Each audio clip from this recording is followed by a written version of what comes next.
This is a pretty baller ESP, and it does one thing really well. It gives your project access to the internet pretty much anywhere it goes without relying on Wi-Fi. Whack in a SIM, write some extra lines of code, and you get 4G connectivity in your IoT projects pretty much anywhere there is mobile coverage. And the name of this board? Come on, this seals the deal. Walter. Get it? Walter. Like the Walter from Breaking Bad. Walter. Welcome back to Core Electronics. Today we are looking at Walter. You don't know how many times we said Walter around the office the last few weeks. Internet of Things, or IoT, isn't exactly the hot new trend anymore. It's not the, buzzword slapped on every tech product out there. But boards like Walter, I promise that's the last time. Boards like Walter here are a great example of what good modern IoT looks like. But what is it? Well, put short, it's a really kitted out ESP32. The heart of the board is an ESP32S3 with 2 megs of RAM and 16 megs of flash, plenty of overkill for most projects, and it also comes with Bluetooth 5E LE and Wi-Fi up to 150 megabits per second, pretty standard ESP32 stuff. The real star of the show is that Sequence modem on the other half, which is going to give you 4G cellular data through LTE M and narrowband IoT, 2 low power and low bandwidth technologies specifically designed for IoT devices. Now, the cellular in this thing is 4G, it's defined in the 4G standards, but the technology is largely supported by 5G infrastructure. I was just a bit confused when I saw, 4G/5G all over the Walter site, but it's essentially saying wherever you can get 4G or 5G coverage, this is probably going to work. And I know it's probably a long way away, but when 4G gets shut down, chances are these are still going to be fine. On that Sequence chip is also a GNSS receiver, capable of getting its location from GPS and Galileo navigation satellite systems. It's got GPS, just to keep it short. Also, random side note, if you remember the company Picom, who made similar boards, this can be a drop-in replacement for the G-Pi. Now let's get the big thing out of the way. When I first saw the price of this thing, I kind of went, wow, that's an expensive ESP32. Next, I dismissed it and moved on to another video, but then I thought about what it actually gives you, what it actually is. If you do some rough napkin calculations of the cost of, parts and manufacturing, getting this thing, designed and made overseas, by the time it hits a retailer, you're probably looking at around 85 Australian dollars. Walter is a tad more than that, but there are some nice little goodies filling in that price gap. First of all, it's designed and manufactured in the EU. I think it's built in Belgium. Always happy to support, EU manufacturing. It's also got certifications for most major economic regions. Not a big thing if you're a maker at home tinkering on your own projects, but if you are looking for something that lies on that, high end of the maker market and starts to bridge into more, your commercial industrial space, that is quite nice. It's also open source. There's commitments to, a decade of availability. It's quite compact space-wise, and it just feels like a quality board. I would guess that the flaws in my code are going to be the unreliable weak link in a project with this. Luckily though, that leads us into a really nice thing about Walter, I nearly said it. The libraries and documentation. We will also get into this in a bit, but the documentation is pretty good. The libraries are available in C++ and MicroPython, and they expose pretty much everything that the modem is capable of, which is really great, and it's not that hard to use. I love finding cheap hardware from China, but there's often, no English documentation, or you gotta go find a library that's somewhat compatible. It's really nice change of pace to have something that is, well documented, has a library built for it. It's just one of those things where you pay in time or you pay in money. So those goodies might be, a bit meh for a maker at home with all the time in the world to figure out things, but if you're looking for a board with certification and good support, it's kind of a decent value proposition then. There really isn't much else to talk about, so let's just fire it up and have a look. Out of the box, you're going to need a GPS and LTE antenna, which are usually only a few bucks, and you can find appropriate ones in the written guide linked below. Now, big warning here, as usual, don't turn on, your wireless devices unless there's an antenna plugged in. You will likely damage or destroy something on Walter if you do, try and use the functions without the antenna attached to it. Also, just a side note, look how small this GPS antenna is. I've been fawning over it the last few days. I'm also going to go ahead and whack in a SIM card just on the bottom. And for our demo, I'm just using the one from my phone. But if you weren't aware, IoT SIM plans are pretty cheap nowadays. You can often find ones that, have a few SIMs on one data plan for only a couple of dollars a month. You don't get much data, but you likely aren't going to be sending much data anyways. Also, I don't know what project needs it, but I can imagine you can just whack in a global SIM and have this thing, work pretty much anywhere in the world as well. With that, we can power on our Walter just via USB, and there's actually some pre-flashed firmware on it already. If you head on over to walterdemo.quickspot, you'll find all the Walters currently running this default firmware. I couldn't get a GPS lock in here, so I just popped it outside, but we should be able to see our device. That, by the way, is the same MAC address on the bag, and we can see, first of all, it's a very hot day here in Australia, it's a summer day, but we're also going to be getting our GPS data beamed through like so.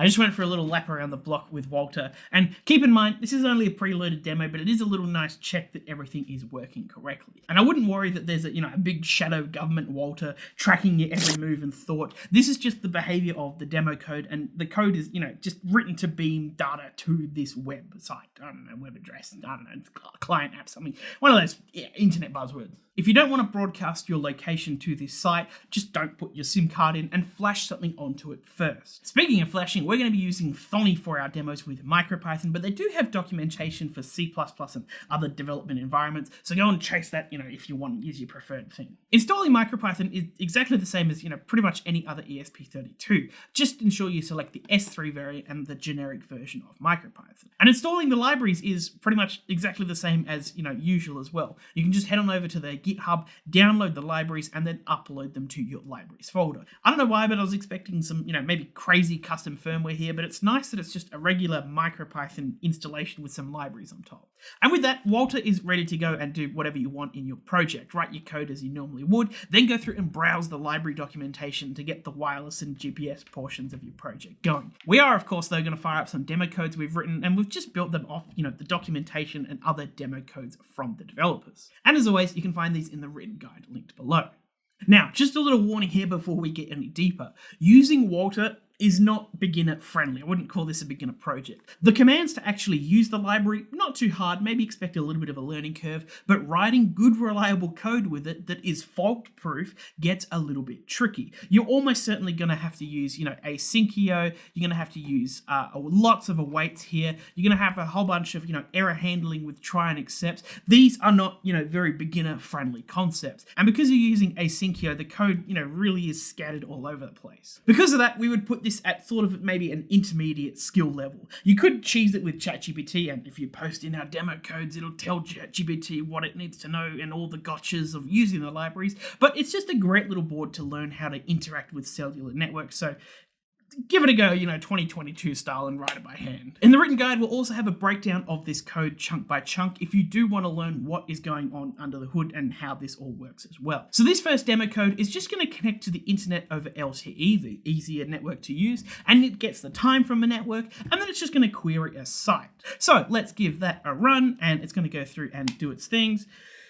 Print statements, it's firing up. It's probably booting up the modem now. Connected to LTE, we just got a whole bunch of print statements telling it what it's doing. Hey, look, there we go, we've connected. That all flew through. So you can see that we connected, we grabbed the network time, we queried our site, and we got our data back. We're just being, a little bit lame here and just querying time and date.org. If you are going to be using time, remember it's an epoch time, so second since January 1st, 1970. And this might not seem like a very impressive demo, and it's kind of just, testing out, it all works. But what we're doing here is, pretty cool. It shows that with some lines of MicroPython code, we can connect an ESP32 to the internet anywhere in cellular range. There's also a whole heap of things you can do with, the connection information. You can get signal strength, you can get tower location, lots of cool things through the library as well. Just go and have it. Really, the whole point of this video is here's Walter. If you want to check it out, go explore the library. You could also query a variety of sites that return some sort of JSON text or information. We did a boring demo of just getting the time and date, but I don't know, maybe you could get weather forecasts based off GPS coordinates. I don't know how you'd get like a GPS coordinate on this thing to send over, but I'm sure it's possible. All right, let's expand on this and actually do something useful with it. Here I've got our second lot of demo code, which is going to just connect to the cellular network exactly like before, but it's going to take our current GPS location and then beam that to an MQTT MQTT broker. The Walter library has, a nice MQTT library built into it, by the way. We're going to be using Adafruit IO here, which is, got pretty generous plans, and it also happens to have a nice map GPS plotter that we can use to see our reported points on. Again, if you want to deep dive into this code, you'll find it in the written guide link below. And with this code, we can essentially create, a GPS tracker, for a car or something like that, whatever your project calls for. As long as the signal isn't blocked by a giant metal warehouse like we're currently in right now, Walter can get its location, anywhere in the world, and if it's in cellular range, it'll let us know where it is from this web UI that we can log into from anywhere in the world as well. That's pretty cool if you think about it. There's definitely, purpose-built products out there that can do this, but the fact that we can build this ourselves on open source hardware, and, if you hosted your own MQTT server, you could do it all privately on your own setup. We're getting pretty close to lunchtime here. I'm craving for a Costco hot dog right now. I think me and the fellas might go for a trip, and I'll bring along Walter, and you can see, where we're going on the thing. I'll just leave it open while we go.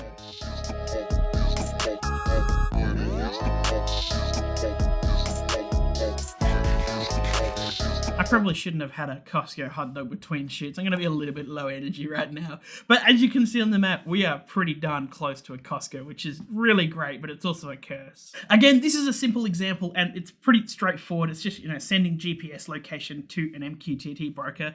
But, you could send any data from anything connected to its GPIO pins. Remember, it is a full ESP32 here. Or you could even do the reverse. You could create a button on your Adafruit dashboard and have the Walter control something that's connected to it based on the input from that. Or, you could use the input button on there to request, a real, a new GPS update or something like that. There's a nice little layer of connectivity here, IoT, MQTT device. Slap all the buzzwords in there for me, editor. Now, what is an IoT device without the prospect of running it off battery power? The ESP32 has some fantastic low power deep sleep modes, and thus so does the Walter. So we went ahead and modified the demo to go for a quick 20-second deep sleep between each MQTT broadcast. I actually recorded this footage last week when we were testing, so I'm just going to go ahead and pretend to react to it as if it was running right now in front of us. You won't notice the difference. Alrighty, we have the Walter connected up to our OTIARC.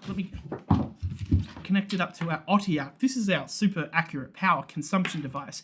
And I'm just going to go ahead here and turn it on like so.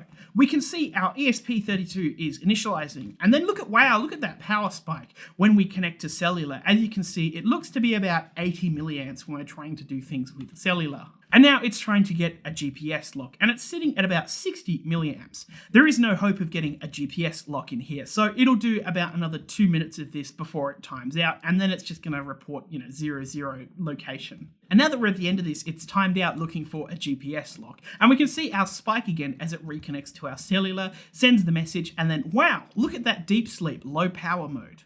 Again, the library really helps to make this straightforward. You just put the modem and ESP32 into sleep and it goes low power. Yes, tick the box. It can be used in low power modes for battery projects. Not a really big surprise for an ESP32 thing. So, Walter, it's a premiumly priced ESP32 with cellular and GPS capabilities. It's open source, it's got a few goodies like certifications and whatnot that are great for, industry commercial space, less so, maker at home. But really the star of this show is the libraries and documentation. If I was looking to do a cellular project, I think the time saved in having access to, a reasonably well-documented library alone is worth considering Walter. Because of that as well, it's also, a great tool for learning cellular-based IoT, probably another reason to pick it up. We've also only scratched the surface here. Using LTE and MQTT are the easiest IoT examples that we could get going with Walter, but there are definitely more advanced things it can do, and of course, it's documented. You might want to try out the narrowband frequencies, which use even less power, and things like CoAP, I don't know how to pronounce that, I've only ever seen it written, which Walter has a library to use as well. Editor, can we get a quick shout out to DP Technics for making this board?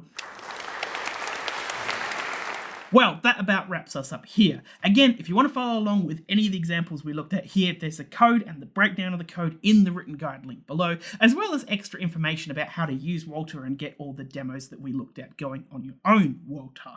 I nearly said it there. If you do make something cool with Walter, or you need a hand with anything from the video, feel free to head on over to our community forums and post about it there. Until next time though, happy making.